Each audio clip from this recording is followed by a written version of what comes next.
שלום לכולם, אנחנו פותחים את המושב החמישי של כנס לאה גולדברג, מושב שכולו עוסק בפרוזה.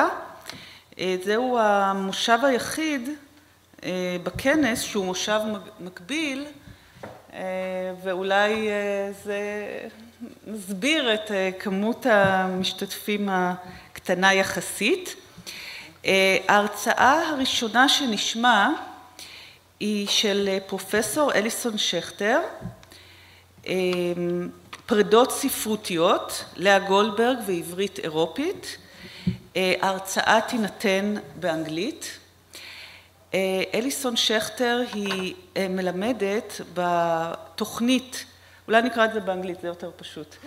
She is assistant professor in the program in Jewish Studies and the Department of English at Vanderbilt University.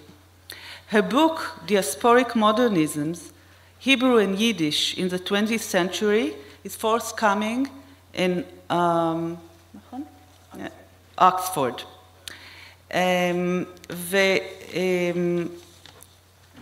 ואנחנו נתחיל בהרצאה שלך. בבקשה.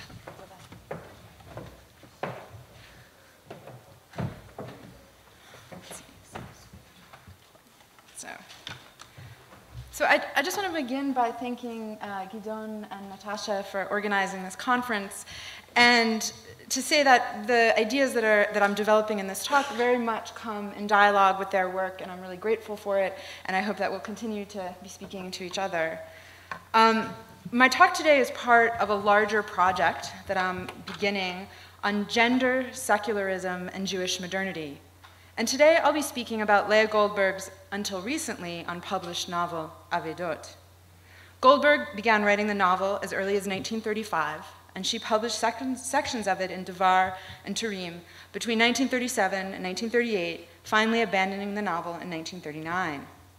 Although Goldberg never completed Avedot, the novel offers insights into her writing, uniting two pressing literary concerns: the secular address of modernist Hebrew literature, and the relationship between this secular address and European Orientalism.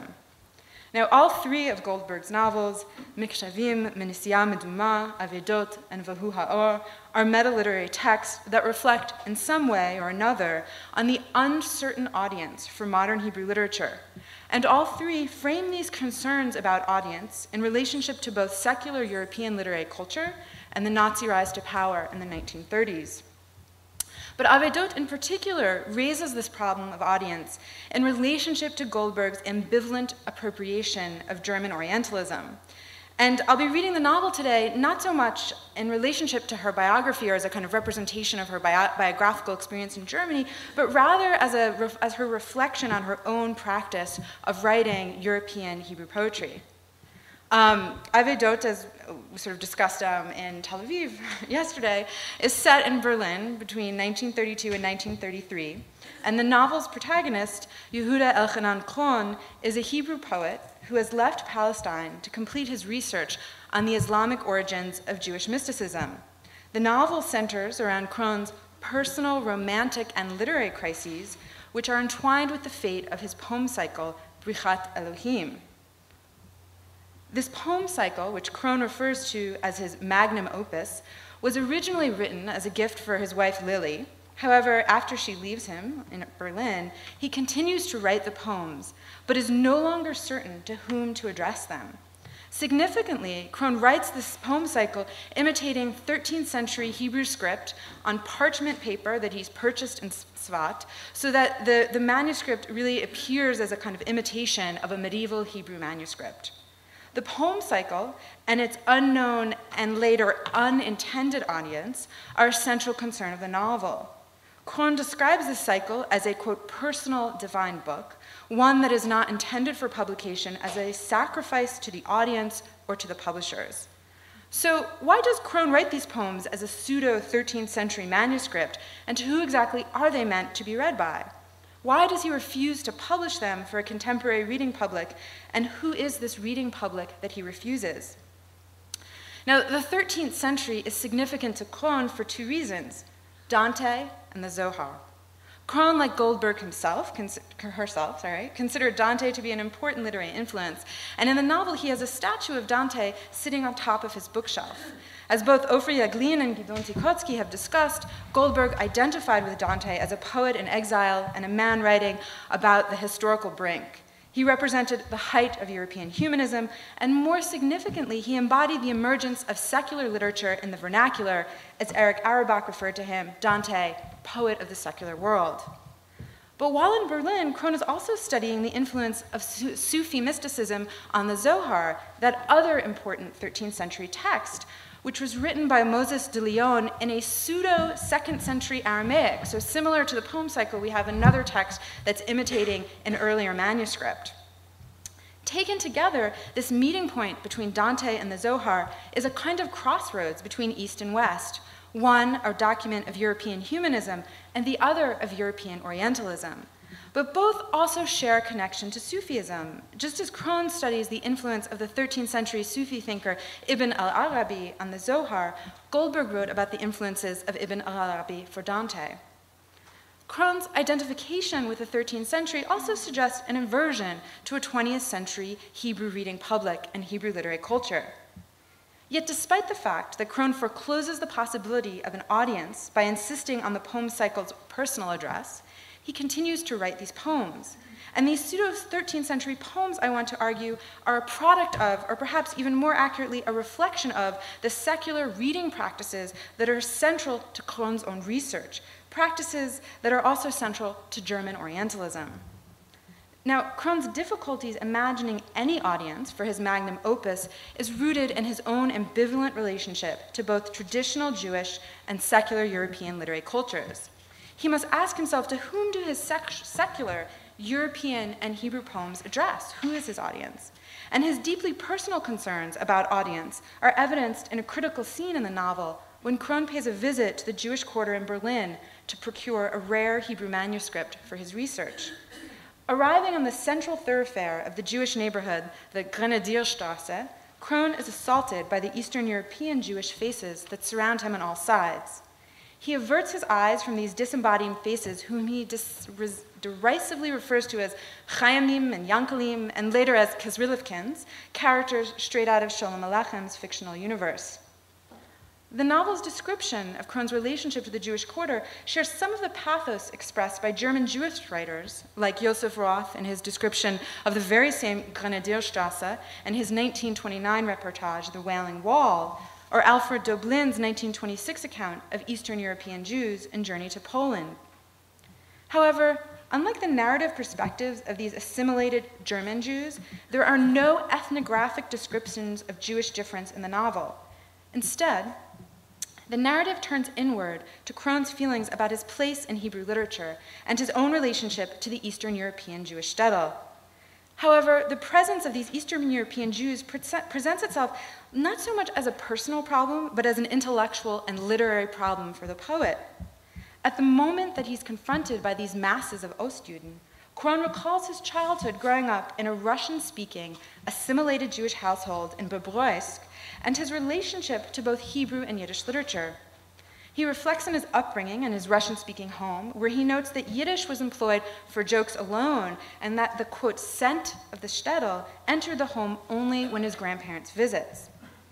He muses that everything that he learned about the shtetl was in fact from reading literary accounts of it, and specifically he mentions Mendele as an important source, and he wonders if perhaps it was the fault of literature that he, a Hebrew poet, had not learned to this day to love these filthy streets and these narrow alleyways. Krohn's alienation from the literary Jewish shtetl extends to his fellow Hebrew and Yiddish writers, who he notes enthusiastically embrace Jewish folk literature and culture. However, unlike writers that he mentions, such as Leivik, he feels no authentic connection to the Jewish folk. Krohn instead internalizes the anti-Jewish sentiments of European culture as his own. Staring out at the Jewish street, he asks himself, what connects me to them? Krohn thinks to himself that in fact he feels closer to his non-Jewish German acquaintances in Berlin, particularly Professor Bracke, a German Orientalist scholar who he's studying with, Antonia, his German non-Jewish love interest, who's also a sort of mediocre student or a beginning student of Orientalism, and Wang, a fellow Chinese scholar of Orientalism. So he feels closer to these three characters than he feels to the Jews that surround him. So what Krohn shares with these three non-Jews that he mentions is a secular and scholarly investment in Semitic texts. They're all studying the East. But at the same time, he also senses his differences from them. And he imagines, and this is the expression of how he is different from them, that if someone were to harm the Jews that are surrounding him on the Jewish street, that nobody else would sort of care or be upset, and only he would scream out in outrage. So his only connection to the Jewish masses is his own reaction to anti-Semitism. Now, Krohn's reflection on his relationship to these Eastern European Jewish immigrants and to his Orientalist colleagues represents his broader concerns about the audience for his Hebrew poetry. And to that end, he makes an astonishing assertion. Ha'en ata batuach ki kol ma she'ata kotev im nishkach l'rega et she'elat ha'lashon muvan קרוב ויקר יותר לכל גוי שהשכלתו, השכלתך, שהשקפותיו, השקפותיך, מאשר לכל אחד ואחד מבני עמך אלה. What are we to make of this surprising conditional statement if we forget the question of language? אם נשכח שאלת הלשון. By forgetting language, Krohn means if we forget the fact that his poems are written in Hebrew. Yet how would this even be possible, and what would be the implications? Is Krohn suggesting that his Hebrew poetry is universal or European, save for its linguistic Hebrewness? Is the audience he longs to address comprised of his fellow Orientalists and his fellow educated Europeans? What does Hebrew signify if it is disconnected from the Jewish folk from whom he feels alienated? At the same time, he also expresses his disappointment that the Eastern European Jews surrounding him on the Jewish street do not actually recognize him. They don't know his name in print, and they are not readers of his poetry or modern Hebrew poetry more generally. He tells himself, quote, that this hurts you more than the lack of opportunity to translate your poetry for your enlightened friends from all over the world. Krohn's dilemma is that many of his enlightened friends cannot read Hebrew, and these religious Jews who share his investment in Hebrew text, turn their backs on secular Hebrew culture. And his equivocation about the audience for his poetry suggests his own strange position as someone who identifies as an assimilated European Jew and yet chooses to write in Hebrew. So what is the significance of writing secular European literature in Hebrew for Krohn and perhaps for Goldberg herself? And what does this endeavor share with both of their connections to their studies in Orientalism? As we heard discussed earlier by Yafat Weiss and in her article, A Small Town in Germany, Leah Goldberg and German Orientalism in 1932, Weiss examines the influence of German Orientalism on Goldberg's Hebrew prose. And she establishes that Goldberg's participation in the Oriental Seminar in Bonn in 1932 brought her into contact with the world of Indian and Sanskrit studies, and she contends, quote, in her writing of the 1930s, Goldberg borrowed the colonial experience of her Asian friends and through it discussed in an indirect and mediated manner her experience as a Jewess. Through her careful readings of Goldberg's Mechtavim and Nesiya Meduma and her short stories, Weiss illuminates how Goldberg offers a critique of the exotification of the Far East, and by extension, the Orientalization of Jews themselves. At the same time, Weiss employs Goldberg's experience in Bonn to critique Edward Said's perspective on Orientalism, arguing that Goldberg instead was influenced by the inward-looking Orientalism of German Orientalism that she contrast to the colonial Orientalism attributed to the West by Said. Now, building on Weiss's important work, I want to explore a different dimension of Orientalism in Goldberg's novel Avedot, one that calls attention to how the practices of modern Hebrew writing are imbricated in the Orientalist tradition. In his essays, The Zionist Return to the West and Orientalism, Madei HaYadut v'Ha'Chevrat HaYisraelit, Amnon Raz-Krakotkin argues that the Saidian that the Saidian model of Orientalism does not fully account for the German Jewish experience. However, Krakotkin contends that despite the non-colonial investments of German Orientalism, it was still a practice deeply imbricated with the Jewish question in German society.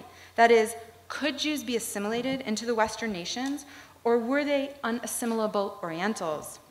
Raz Kukotkin in particular is interested in how Zionism, as a sort of political ideology, absorbed this Orientalist perspective of the Jewish question. And he contends that Zionism accepted the views that Jews could be assimilated into Christian Europe, however, only by returning to their ancient homeland. According to Krakotkin, quote, despite the Zionist rejection of assimilationist trends, Zionism can be read as an extreme expression of the desire to assimilate the Jews into the Western narrative of enlightenment and redemption. Raz Krakotkin points to the ways that a discourse of Orientalism shaped Zionism and secular Jewish culture more broadly. But where does his argument leave secular Hebrew literature? In what ways might the practice of secular Hebrew be imbricated in an Orientalist Christian discourse? For it is in the Orientalist tradition that a scholarly and secular tradition of Hebraism emerges. Goldberg herself, I argue, poses these questions in her novel through Kron's grappling with his relationship to both the Orientalized Eastern European Jew and the secular Orientalist discourse that she connects to Zionism. In Goldberg's novel, Kron, who witnesses the Nazification of Oriental studies in Berlin, faces the disturbing realization that the project of Hebrew poetry might itself be part of this Orientalist practice that then comes to be in support of the rise of Nazism. However, Goldberg also complicates Raz Krakotkin's claims about the relationship between Hebraism and Orientalism. At the end of the novel, Kron is reunited with his lost poem cycle, which has found its new and unintended audience.